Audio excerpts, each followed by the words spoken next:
Hello, welcome back to another breaking news update. My name is Jimmy Boyd, and you were watching Boyd News. I want to thank you so much for tuning in today. I'm back with another update coming out from the war between Russia and Ukraine, and there was a ton of action last night inside of Russia, so I have a lot of news to go over today. So, welcome back to the channel. I was not here yesterday, if you weren't aware of that. It was my anniversary day. 9 years now with the missus, so we went out, enjoyed our day, spent some time together. So I definitely had a good day yesterday, and I want to thank you all so much for returning back for more news. We've got very big updates coming out from Ukraine and Russia today. Last night, Ukraine launched another massive drone attack all across Russia. Apparently, there was like 11 regions that were targeted with drones, and we have very big explosions to report inside of the Ryazan region. That appears to be one of the major targets. We had lots of critical infrastructure being targeted inside of Ryazan last night. There was an oil refinery that was struck. There was a thermal power plant and also an oil pumping station for the oil refining company there. Now, Ryazan is approximately about 600 kilometers from the border of Ukraine, and this is video footage coming out from there showing massive fires all across Ryazan last night. And from what I'm hearing, there could have been upwards of 400 drones that were flown into Russia last night because, again, 11 regions were targeted. And I want to say I could be wrong on this, but I believe this could be the most regions being targeted at once, at least confirmed being targeted. So 11 regions is quite a bit, and that definitely was hundreds of drones most likely going into Russia last night. So even the Moscow region was being attacked as well. We have reports that air defense was being activated in that area. So the actual capital came under attack as well. A few of the suburbs were shooting down drones incoming to the area. So we're going to talk more about this attack that happened last night. I've got so many reports, even in the Bryansk region, reports of the Kremny L, which is a microelectronics plant, okay, and the Bryansk region came under attack again. This is actually the second or third time in the last year that Ukraine has targeted this facility, and I believe it got struck multiple times. And I have information that shows that that plant has completely shut down, at least temporarily, due to this drone attack. So looks like Ukraine had some successful hits on that facility as well. Okay, so lots of news to go in today, guys. We're going to go ahead and jump into this and start sharing all this news. I've got lots of videos to show you as well. So let's hop on over here to RBC Ukraine. Ukraine's general staff confirms night strikes on Russia's Ryazan and Bryansk. This just coming out today, January 24th, 2025. We'll go over this article briefly, and then right after this, we'll jump on over to X. I'll show you guys all the video footage, independent sources, media over there showing information. So it says here, on the night of January 24th, drones of the Security Service of Ukraine and the Special Operation Forces attacked many Russian facilities involved in the supply of the Russian occupation army, according to the General Staff of the Armed Forces of Ukraine. The attack resulted in fires at the production facilities of the Ryazan oil refining company and at the Ryazan oil pumping station. Okay, so far, the oil refining company, which is their oil refinery, and oil pumping station being hit. According to the sources in the SSU, the drones also attacked the Ryazan thermal power plant. Okay, I've got video footage of this as well, their thermal power plant being directly hit multiple times. The refinery in turn, is one of the largest in Russia with a processing capacity of 17 million tons of oil per year. At least 3 tanks are currently on fire. Moreover, the fire has also engulfed the shop where the diesel fuel and jet fuel hydrotreatment unit is located. Okay, so we can see lots of damage being done to this refinery. Among other things, the Kremny L microelectronics plant in Bryansk, which is one of the key enterprises in Russia's microelectronics industry, was hit. The plant produces a range of chips and components used in strategically important weapon systems. So Topol, I think is how you pronounce it, Topol M missile systems, Bulava missile systems, S-300, S-400 anti-aircraft missile systems, onboard electronics of combat aircraft. Okay, so we can see why Ukraine would target this facility, especially just S-300, S-400 alone. These are used a lot, for air defenses inside of Russia. So massive hit here to this microelectronics plant. The systematic and targeted destruction of facilities that supply the Russian occupation army with fuel and lubricants and military equipment will continue until the armed aggression of Russia against Ukraine is completely stopped, Ukraine's general staff writes.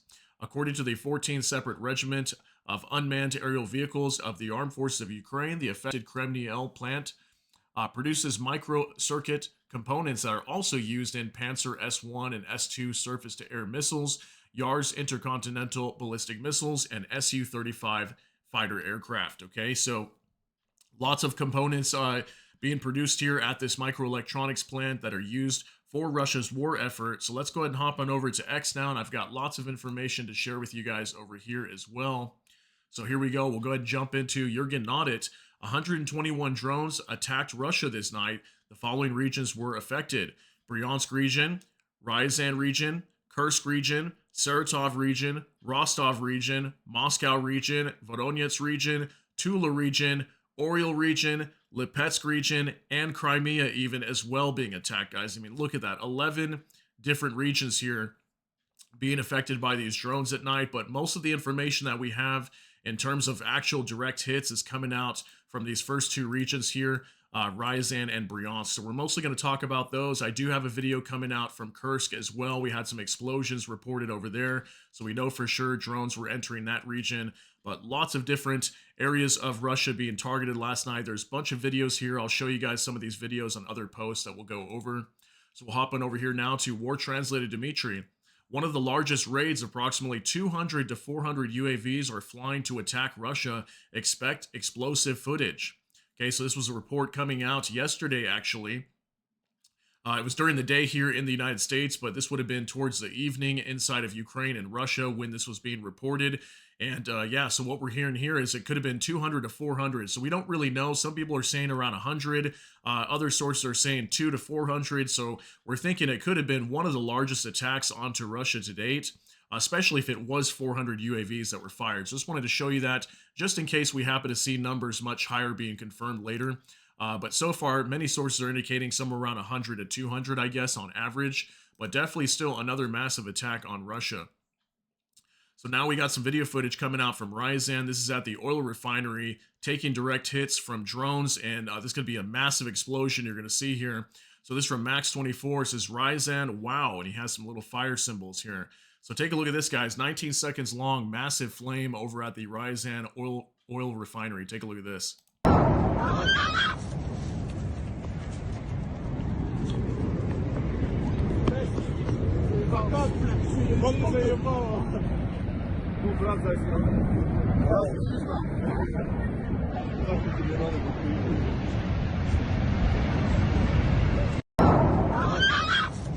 All right, absolutely massive fireball. We can see some people here are panicking, running away from this as this oil refinery is completely exploding. And from what we know so far, at least 3 oil tanks have been destroyed at this facility.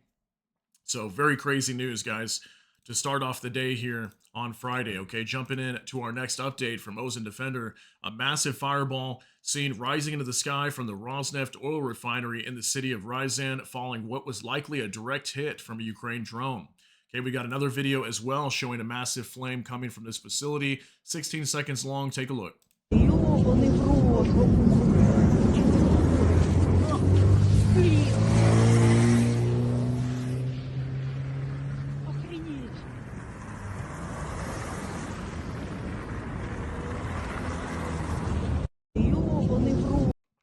All right, guys, at this rate, I can't imagine Russia having an oil industry much longer. I mean, several times a week, guys, 2 to 3 times, 4 times a week. I don't even know how many times anymore.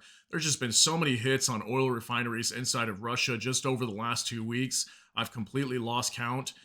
So this has got to be doing something major to Russia's economy at some point down the road. Maybe it won't affect it right away. Maybe this will take a little bit of time to take some effect, but this has been going on for, well over a year now when it comes to oil refineries. But just in the last, let's say, 30 days alone, there has just been so many oil refineries just going up in smoke here and being destroyed. So it's pretty crazy what Ukraine is doing to Russia right now. Also from Igor Sushko, Russia Ryazan oil refinery on fire following a swarm of Ukrainian drone strikes. So this is the video footage we had for you on the waiting screen when you came in. Go ahead and take a look at this with sound, 9 seconds long.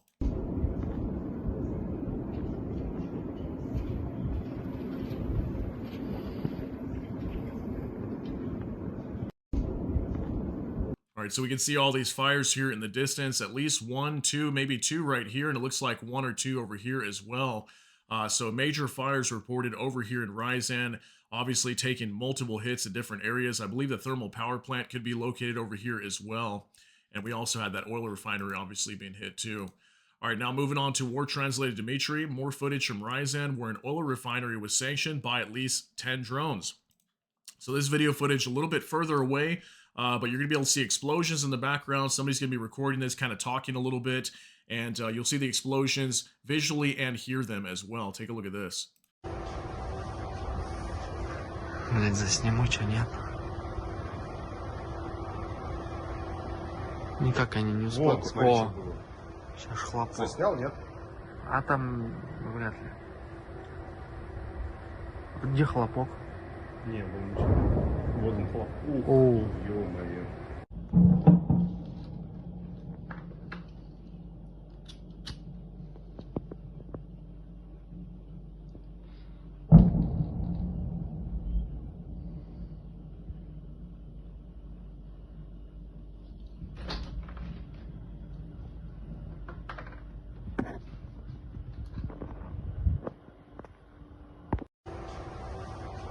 All right, so we can see all these different explosions in the background over here in the distance that somebody was able to capture, showing all these most likely direct hits with drones. Maybe some of these were shot down as well, but we do have a lot of direct hits inside of Ryazan last night. Also from Igor Sushko again, Russia, Novo Ryazan thermal power plant is burning following a Ukrainian drone swarm attack. Novo Ryazan thermal power plant had 425 megawatts generating capacity. Okay, so you're going to see some fires here and smoke coming from the facility of this thermal power plant. Take a look at this. Опа-на. Снял? Конечно. Такая же хуйня. Прям маленькие хлопки, хлопки, хлопки. И большой прям удар. Бабам, нахуй. Опа-на. All right, so we got lots of smoke over here. Looks like a fire broke out just over this building right over here. Lots of smoke there.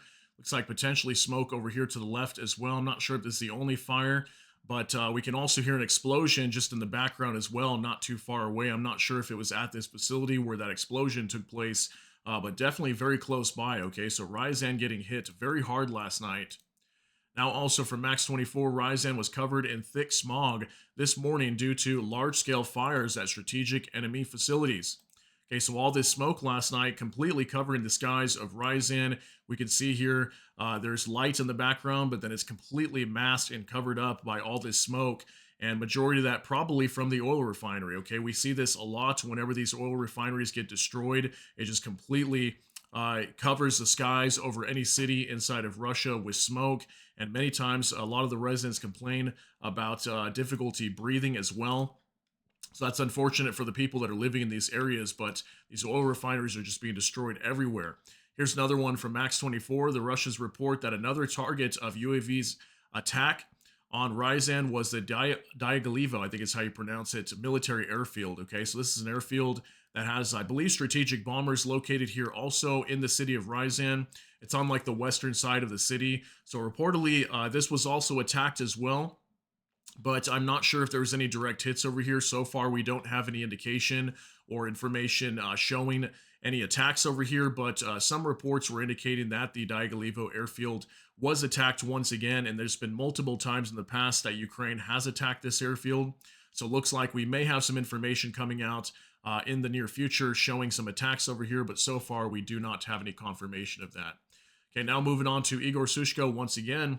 Hundreds of Ukrainian drones are reportedly en route to Russia. Video from Kursk. Okay, so here's that video footage coming out from the Kursk region. You're going to hear some explosions here in the background as well. Take a look at this.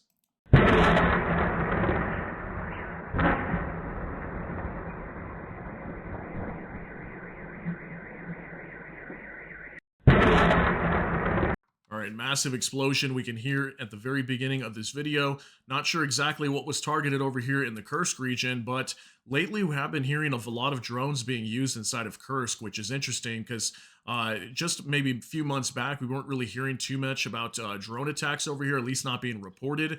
Usually when there was attacks up in the Kursk region, a lot of times it was HIMARS, ATACMS, or some sort of missiles being used like the Storm Shadow.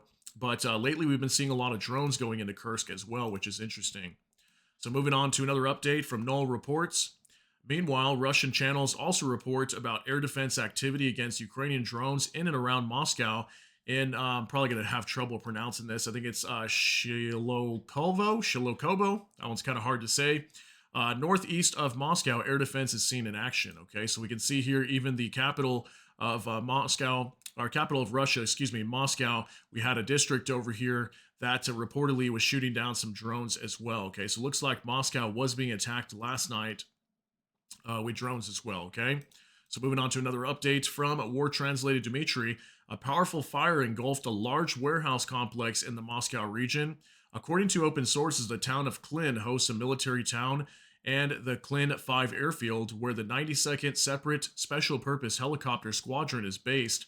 This squadron operates MI-8 AMTSH and MI-8 MI-8 AMTSH VN and Mi-24/35 helicopters. Okay, so looks like we had some sort of warehouse over here that was on fire as well. I don't know exactly how this thing caught on fire, but the fact that we had drones going into the Moscow region last night makes me wonder if maybe this thing was attacked by drones. So looks like we've got video footage of a massive warehouse over here on fire in the Moscow region. Take a look at this as well. Вот такая вот тут история. Очень сильно горят склады. Автотранс.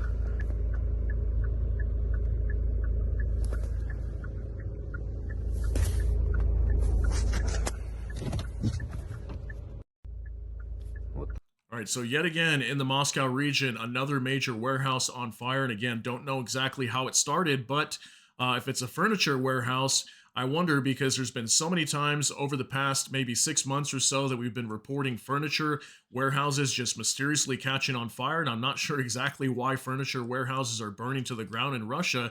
I'm not sure how that would have anything to do with relating to the war, or maybe some of these warehouses are being used for military purposes, being disguised as a civilian warehouse, but maybe it's being used for the military. That could be the case as well. We've seen that a lot.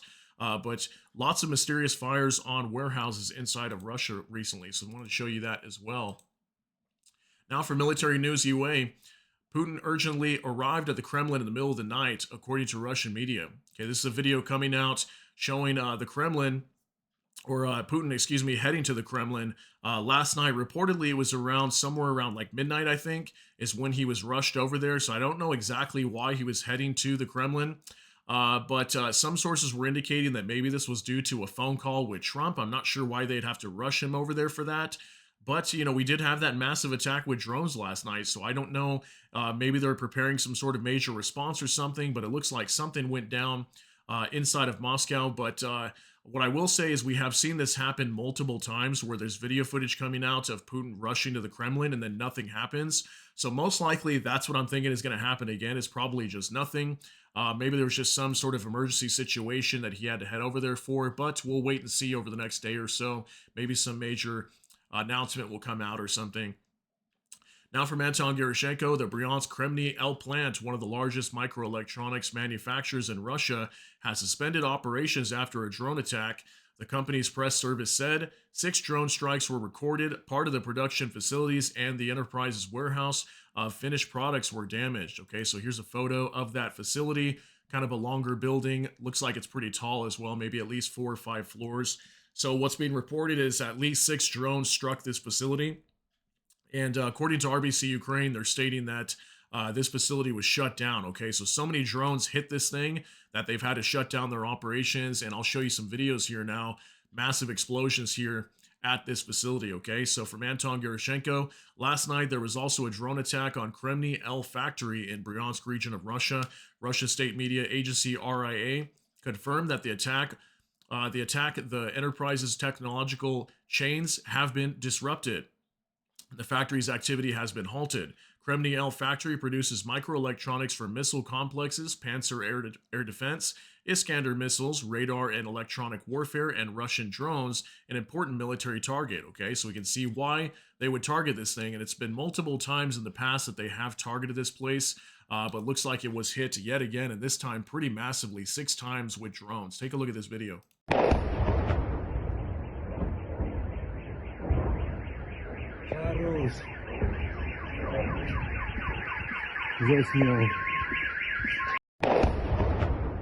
All All right, just a quick 10-second clip here, but we can see what appears to be a direct strike on this facility, most likely on the other side of that tree.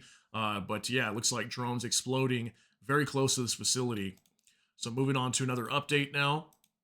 Jump on over to Astra. During a massive drone attack on the night of January 24th, a building of the Regional Investigative Committee in Russia's Bryansk was damaged. The Kremny L microelectronics plant was also targeted, though the consequences remain unclear and the plant's workers were evacuated. Additionally, a fire broke out at the Institute of Management and Businesses. Following the attack, preliminary reports indicate no injuries. Okay, so we can see other types of infrastructure being targeted and buildings over here. So we've got like Regional Investigative Committee building being attacked in Bryansk as well, and also Institute of Management of Business. So lots of buildings being attacked inside of Bryansk last night as well. This is video footage coming out from that area. It doesn't have any sound, so I just went ahead and muted it. But we can see a massive fire here, and I believe that could be the building. It does look like the same one that we saw on the map there. It's kind of like a taller building and kind of long and kind of stubby looking. So it looks like we have a fire here breaking out just at the base of it. And from what we understand, 6 drones struck this thing. So I believe that could be that building there, okay? Now also for Max 24, drones that attacked Bryansk today for Mykolaiv, okay? So Mykolaiv was attacked just the other day. I think it was on Wednesday, I believe. Wednesday, we had a massive attack on Mykolaiv, and there was lots of people being injured over there. I think it was like missiles or drones that were striking that city. And on that same day, there was lots of different cities and regions being targeted by drones, and there were so many people being harmed and injured. And on that same day, I think Volodymyr Zelensky came out and said they were going to respond to that. And also very recently, he was in a press conference in Kiev, and there was a reporter that asked him about a drone that was incoming to Kiev, and it crashed like pretty close to where he was holding a conference at, and somebody else was there as well. I think it might have been German Chancellor or something, Olaf Scholz, or maybe it was the Prime Minister of the UK, Keir Starmer. I think it was him actually who was there. And he, while he was visiting, there was drones literally striking inside of Kiev. So we had Volodymyr Zelensky coming out and saying they were going to send their own response back to Russia pretty soon. And this was just literally a few days ago. So it looks like this was a response here from Mykolaiv being targeted recently. And also most likely for that drone striking in Kiev when Keir Starmer was there as well, okay? Now from next, Russia attacks Ukraine with Shaheeds. Explosions in a number of regions. There are casualties. At about 3:13 in the Kiev region, the air defense system was triggered. At least one drone was recorded over the capital as a result of the attack of enemy UAVs in the Kiev region on the night of January 24th. 2 people were killed, okay? So we got reports 2 have died inside of Ukraine last night in the Kiev region. At the same time, the head of Lviv Regional Military Administration, Maxim Kozitsky, said that a group of 3 Shaheeds were recorded in the airspace of the region. The air defense system was working. Okay, so these are pictures coming out today from the Kiev region showing an apartment building on fire here as it probably took a direct hit from a Shahed drone. Very sad situation. It looks like somebody's home was destroyed over here as well. So once again, Ukraine being targeted, lots of residential infrastructure being struck over here and people even being killed. We got a video coming up here. It's about 20 seconds long. Take a look at this.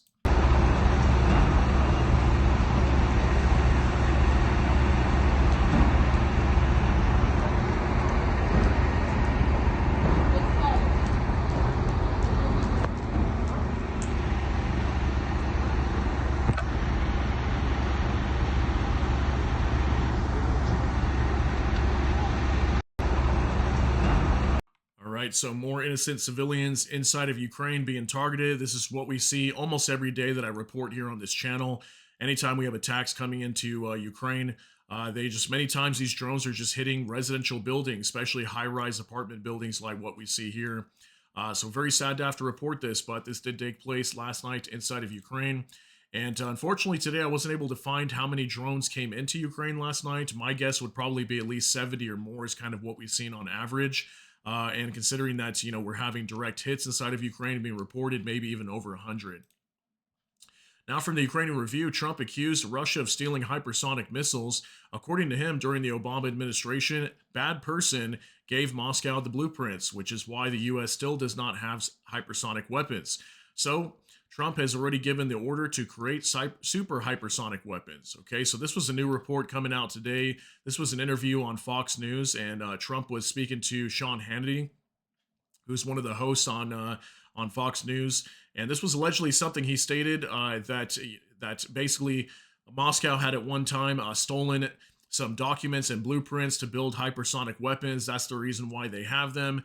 This was under the Obama administration. I may do a second video or a separate video on this later today. We'll see. Maybe I will, maybe I won't. But this was a new report today, and apparently the U.S. is going to be working on super hypersonic weapons. It's kind of funny the names that come out now. So most likely these weapons will be even faster, I'm assuming, than a hypersonic weapon. I'm not really sure yet. This is actually the first time I've ever heard of super hypersonic weapons. But if you guys want to comment on that down below, let me know what your thoughts are on that. All right, now from Anton Gerashenko, Russian oil ships are forced to change the flags to hide from U.S. and U.K. sanctions, according to Bloomberg. The Barbados Ship Registry said that by the end of the month, it will have asked a total of 46 ships to remove the country's flag as a result of UK sanctions. Sailing under the flag of Barbados has been a coup for Russian shipping, as it's one of the world's most reputable vessel registration nations. Some of the Barbados ships have already been re-registered with other nations, including Tanzania and Sao Tome and Principe. Hopefully I'm pronouncing those right, according to the Aquasis, I think it's Aquasis Marine Database. Separately, Panama's ship registry said earlier this month that it had begun to delist 68 vessels that were sanctioned by the U.S. I hope this is being monitored and necessary measures will be taken. Okay, so it looks like Russia's already trying to find more ways to circumvent sanctions even further. As we know, recently, just about a week or so ago, we had more sanctions being placed onto Russia, this time primarily targeting Russia's shadow fleet of oil tankers that are used to transport oil and produce more funds for Russia's military and their economy. And so the U.S. was trying to target that and take that down. So it looks like they're trying to find more ways to circumvent these new sanctions and maybe re-register in other nations to get around these sanctions, so that way they can continue their operations and keep transporting fuel using these sanctioned vessels.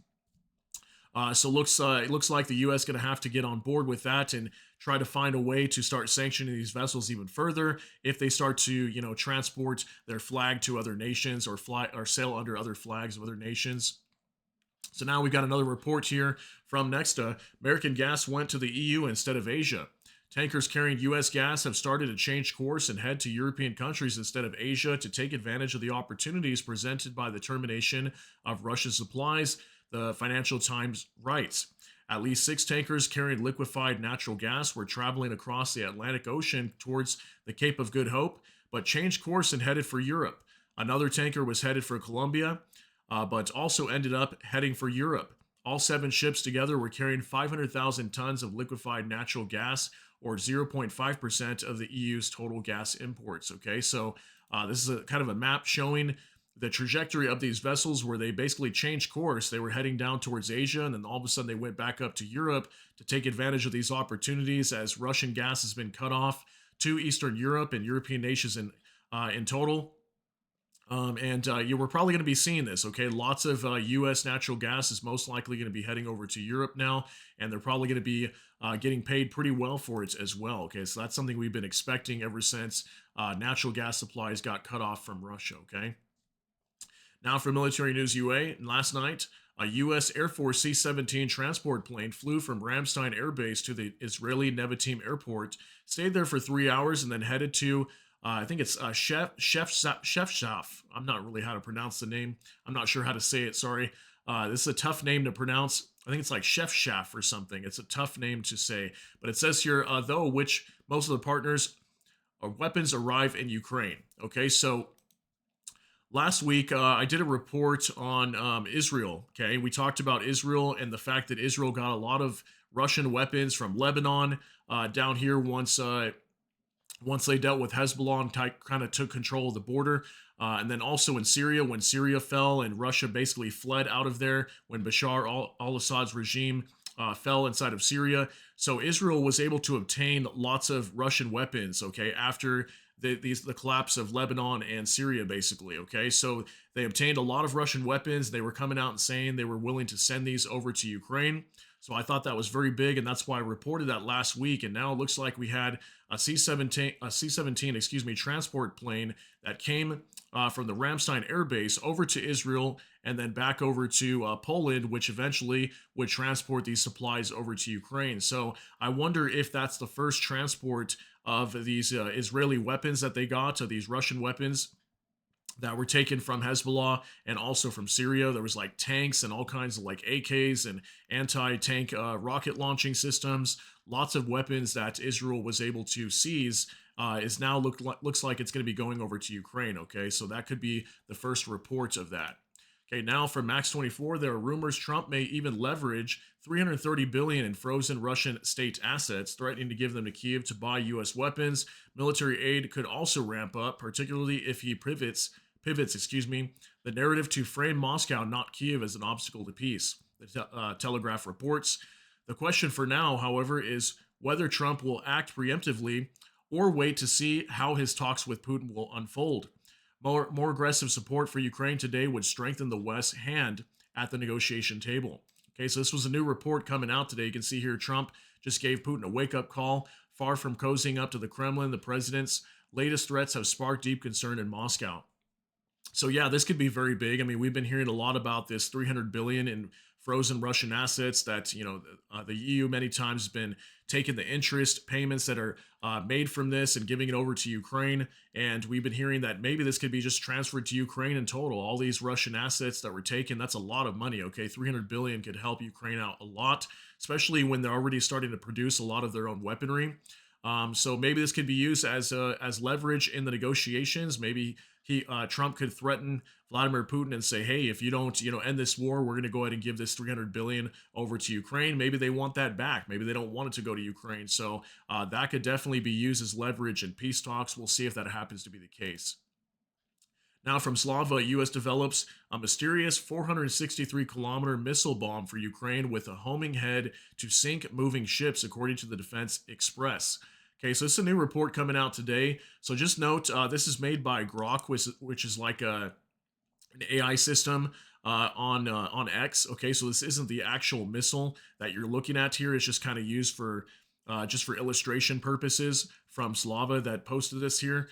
But yeah, this is a new report that came out today, and I will do an additional video on this later to let you guys know about this, as this could be a new missile bomb that's being produced for Ukraine by the United States, and they could be using this to strike Russian warships potentially, okay? Because some of them are still stationed down sometimes in Novorossiysk, which is like in southwestern Russia, just near the Black Sea, not too far away from Crimea. So maybe if they're stationed over there, if this thing can reach that, which it might be able to, considering 463-kilometer range, and maybe they could start striking some of Russia's ships. That could be very big. And this could also be part of the negotiations deal for Ukraine and strengthening them, as we keep hearing that, okay?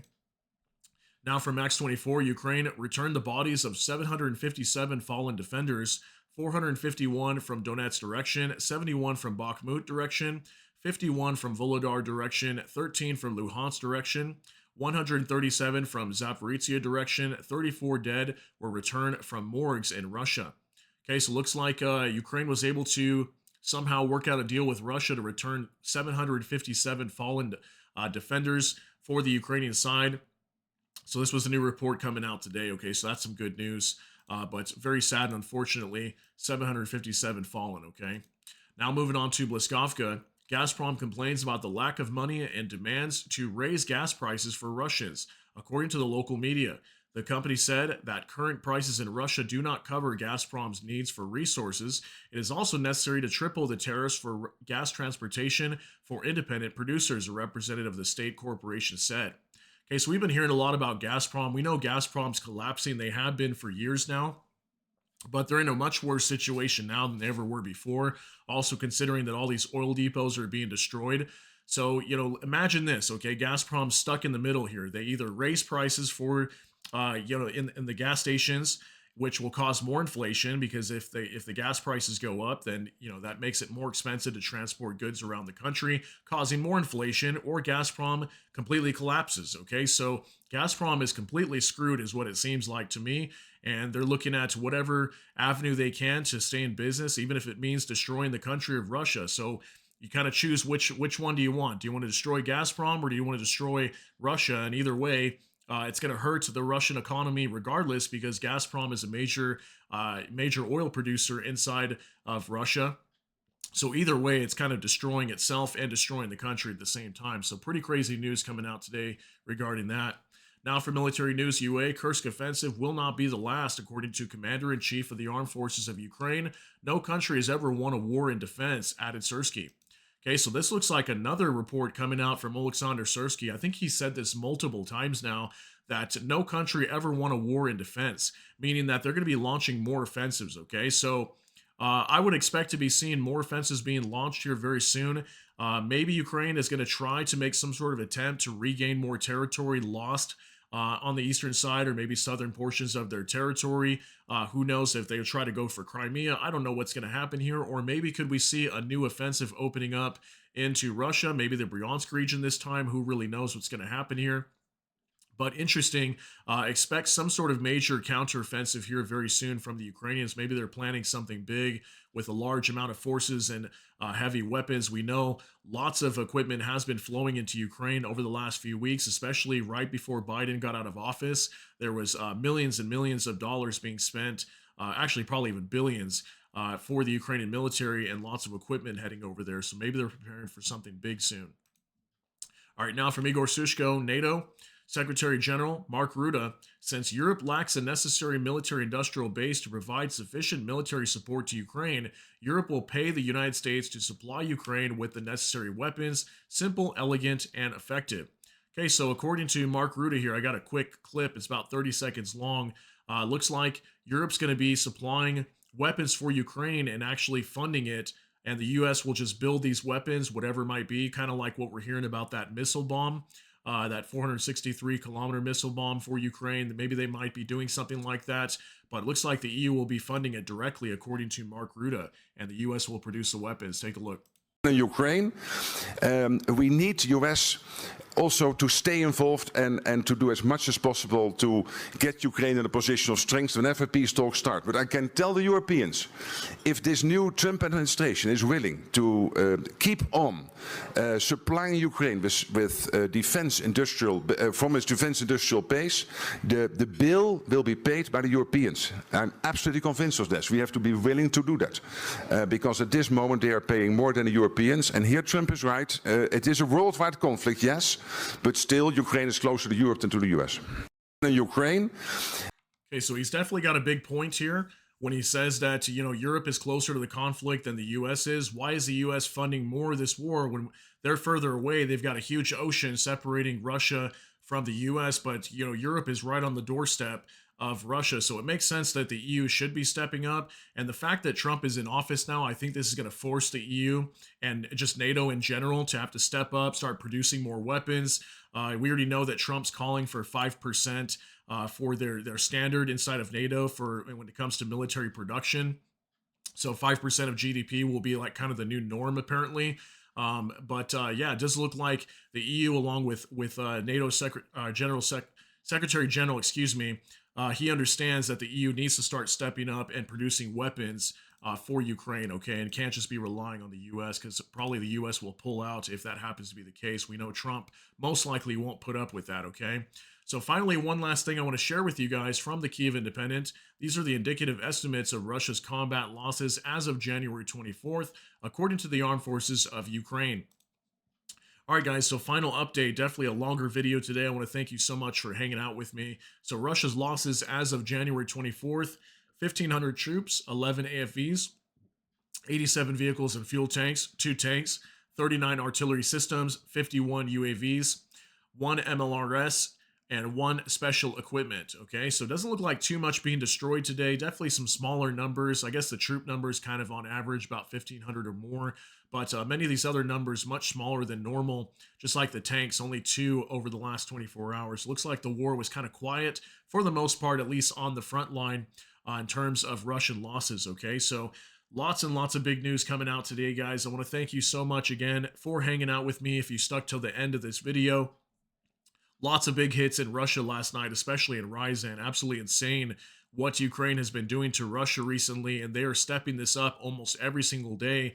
And this shows also how much Ukraine's UAV stocks, their drone stocks, have grown, because they're doing this literally almost every night now, where there's just hundreds and hundreds of drones going into Russia. So absolutely insane what Ukraine has been able to accomplish throughout just the last maybe 6 months of this war. So let me know what you think about all these details down below. That's going to be it for today's update. If you got something out of this, please smash that like button. Also, if you enjoy my content, please consider subscribing down below. Hit the notification bell. That way YouTube can notify you. With that, hope you all have a great day. Everybody take care and God bless, and we'll see you in the next one.